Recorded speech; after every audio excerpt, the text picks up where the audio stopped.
جی میں آج ادھر آیا ہوں شیرٹن میں اپنے بال کٹوانے ہیں. آج میں آپ کو دکھاؤں گا کہ یہاں جو میں نے بال کٹوائے ہیں اس کا کیا سٹائل ہے اور جو میں اپنے علاقے سے کرواتا ہوں اس کا کیا سٹائل ہے. یہ 4 اسٹار ہوٹل ہے تو اس کا جو ہے وہ یہ سیلون ہے. ٹھیک ہے جی, یہ گیم وغیرہ کا وہ بلیئرڈ کا کلب ہے اور یہ سارا اس کا لش پش ہوتا ہے. اب اس کا ریٹ کا بھی آپ کو میں بتاتا ہوں. ٹھیک ہے,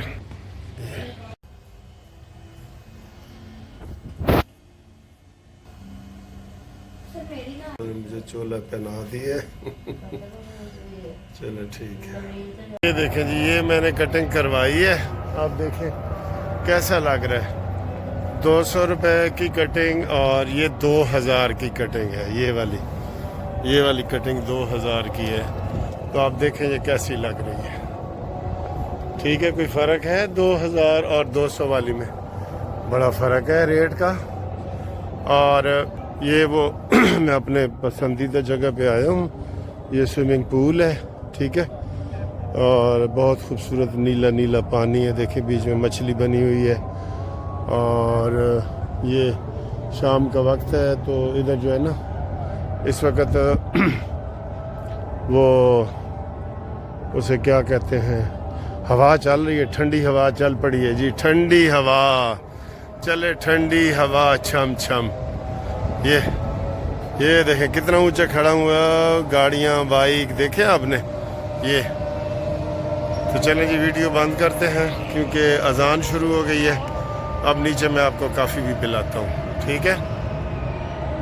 تو جی بال کٹوانے کے بعد اب یہاں سے میں کافی پی رہا ہوں. تو بالوں کا تو میں نے آپ کو بتایا کہ جی 200 باہر لیتے ہیں اور یہاں 2000 لیتے ہیں. اور یہ کافی ہے, یہ 400 کی ہے اور پلس ٹیکس 500 کی ہو جاتی ہے. تو باہر یہی کافی جو ہے وہ 150 کی مل جاتی ہے. تو یہ ہوٹل وغیرہ آپ کو میں کئی دفعہ دکھا چکا ہوں پہلے, شیرٹن. ٹھیک ہے.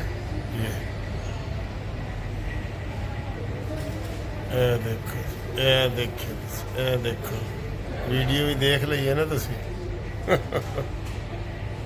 ہاں جی, یہ ساری آپ نے باتیں سن لی ہیں, دیکھ لی ہیں, کھانا پینا چائے وغیرہ. لیکن اب سیریس گفتگو کرتے ہیں. اور سیریس گفتگو میں ابھی کرنے ہی لگا تھا تو مجھے ابھی یہ جناب علیمہ باجی کا میسج آ گیا ہے اور ان کی آواز میں نے دیکھی ہے کہ عمران خان نے آج جو ہے نا کیا جیل سے پیغام دیا ہے. دوستو یہ جیل سے پہلے پیغام سن لیں. اس نے کہا ہے کہ اگر حکومت میرے 2 مطالبات نہیں مانتی, یہ اگر میں نے کہا تھا اس کی گردن سے نکالنا ہے. اگر یہ نہ ہوا تو میں یہ کر دوں گا. اگر جب نکل جائے گا نا, یہ اگر مگر اس کی گردن سے نکالنا ہے آپ نے, یقین کریں یہ بالکل ٹھیک ہو جائے گا. اور سر یہ چیز کیا ہے, حکومت جب کچھ نہیں کر رہی تو تبھی یہ ساری باتیں کرتا ہے نا. اس نے کہا جی کہ اگر میرے مطالبات 13 تاریخ تک نہیں مانے گئے تو میں اوورسیز والوں کو کہتا ہوں کہ پاکستان پیسے نہ بھیجیں. لاکھ دی لعنت عمران, تیرے تے لاکھ دی لعنت. تم اپنے مطلب کے لیے اتنے بڑے اقدام کرنے لگے ہو کہ پاکستان کو سول نافرمانی, پھر جناب ٹیکس نہ دیں, بجلی کے بل نہ دیں, اوورسیز والے پاکستان کو پیسے نہ دیں. اور یہ اتنا وہ کر رہے ہیں آپ کی اتنی ہمت. 12 نمبر جوتا کدھر ہے جی, 12 نمبر جوتا, 12 نمبر جوتے کے چھترول اس کی لتر پہ کریں, اس کو لترول اور چھترول کریں. قسم خدا کی یہ ٹھیک ہو جائے گا. بس میں آپ کو یہ بتا رہا ہوں, میں زیادہ جذباتی ہوں. میں غصہ یہ آ جاتا ہے کہ وہ یہ نہیں سوچتا کہ میں اپنے مطلب کے لیے میں کیا کر رہا ہوں اور کیا نہیں کر رہا. پوری اوورسیز والوں کو اپیل کر دی ہے کہ کوئی پاکستان میں پیسہ نہ بھیجو. تمہاری سول نافرمانی فیل, تمہاری فوجی جو پروڈکٹس ہیں, فوجی جو مصنوعات ہیں اس کا بائیکاٹ فیل, اور تمہارا یہ بھی فیل. تم فیل بندے ہو, فیل.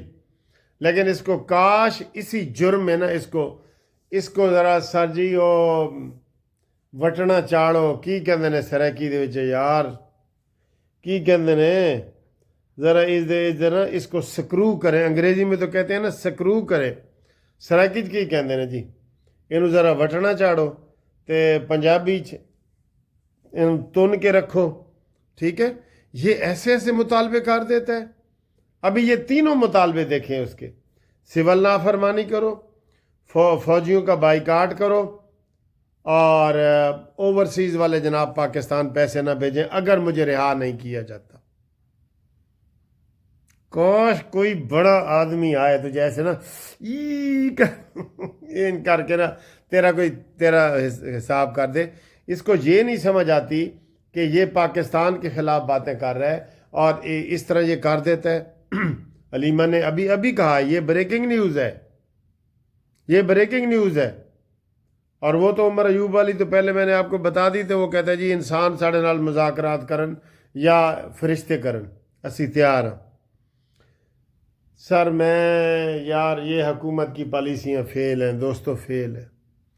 ادھر سے یہ کہتے ہیں کہ ہم اس کے اوپر پابندی لگائیں گے اور یہ وہ، اور اس وقت 50 چینل لگے ہوئے ہیں، 50 چینل، یہ اینک لگا کے دیکھ لے، 50 چینل لگے ہوئے ہیں اس وقت۔ تو 50 کے 50 چینل پہ عمران خان کا ایک تحریک انصاف کا نمائندہ بیٹھا ہے، تو وہ کیسے پھر ہوگا بتائیں؟ یہ کیسے پابندیاں لگانے کے یہ کہتے ہیں جی ایسی پابندی لا دینی ہے یہ وہ۔ آپ اس کو میڈیا سے تو غائب کریں، میڈیا سے کیا غائب کریں گے آپ؟ ان کو پہلے ان کو تو پکڑے نا، جو وہ ہیں اسے کیا کہہ رہے ہیں وہ، مجھے سمجھ نہیں آ رہی، یہ وی لاگ بنانے والے، ان کو تو پکڑیں کہ وہ وی لاگ بنا کے دھڑا دھڑ آپ کے وہ ڈال رہے ہیں اور عمران کا تحفظ کر رہے ہیں، اور یہ ٹی وی پہ بیٹھے ہیں عمران کا تحفظ کر رہے ہیں۔ اس نے تو ایسی باتیں کرنی ہیں، اس سے کوئی خیر کی توقع نہیں ہے۔ یہ جو مولانا فضل الرحمان صاحب پہلے کہتے تھے نا یہ یہودی النسل ہے، یہ وہی ہے۔ اور یہ یہودی موقع دیکھتے ہیں، موقع جیسے شام میں انقلاب آیا ہے نا تو یہودی بڑے خوش ہو رہے ہیں، افسوس ہوا ہے، افسوس ہو رہا ہے، بڑا افسوس ہو رہا ہے کہ یہ اس طرح کے بیانات دیتا ہے، اور حکومت جو ہے وہ ڈھیلی پھیر رہی ہے۔ حکومت اس لیے سر جی، حکومت نے ان کو، حکومت کہہ رہی ہے کہ کچھ کرو، لیکن یہ شہباز بھائی کچھ نہیں کر رہے، اور اس کا خمیازہ پھر سب سے زیادہ شہباز نے ہی بھگتنا ہے، شہباز نے، یہ ذہن میں رکھ لے۔ اب ہم اس کو کیا سمجھائیں؟ ابھی وہ اسی کے اوپر بحث ہو رہی ہے کہ جی آپ نے گولی کیوں چلائی، تو آپ ان کو بتائیں کہ تم نے کفن سر پہ کیوں باندھا؟ جب تم گھر سے چلے ہو پشاور سے، کفن باندھ کے چلے ہو، یہ کفن باندھنے کا کیا مطلب تھا؟ کیا گفتگو تھی کہ جی ہم نہیں کفن باندھ کے آ رہے ہیں؟ یہ کرنا تو یہی چاہ رہے ہیں، شام والا انقلاب، بنگلہ دیش والا انقلاب، لیکن ان کے گوڈے گٹوں میں پانی نہیں ہے، ابھی پانی نہیں ہے ان کے گوڈے گٹوں میں، اس لیے یہ فیل ہو جاتے ہیں۔ کیوں کہ انقلاب لانے والے نشئی ہیں سارے، وہ کوئی عالم دین نہیں ہے، وہ نشہ کرنے والے گنڈا پوری جیسے بندے ہیں، وہ پھر فیل ہو کے واپس چلے جاتے ہیں، اندر منافقت ہے، مکا ہو جاتا ہے۔ لیکن اس کا ایکشن لے، حکومت ایکشن لے۔ عمران نے جو کہا ہے کہ باہر کے لوگ نہ بھیجیں، ہم تو کہیں گے باہر کے لوگ کیوں نہ بھیجیں بھائی، وہ اپنے بہن بھائیوں کے لیے اور ماں باپ کے لیے اور اپنے بچوں کے لیے پیسے نہ بھیجیں، وہ بھیجیں گے، وہ پہلے سے بھی ڈبل بھیجیں گے انشاءاللہ۔ جیسے سول نافرمانی فیل ہوئی ہے، آپ کا فوجیوں کے بائیکاٹ فیل ہوا ہے، یہ بھی فیل ہی ہوگا۔ تو جتنے مرضی اگر مگر لگا لے، اور تم نے جیل میں ہی سڑنا ہے، جیل میں ہی مرنا ہے تم نے، بالکل ٹھیک ہے۔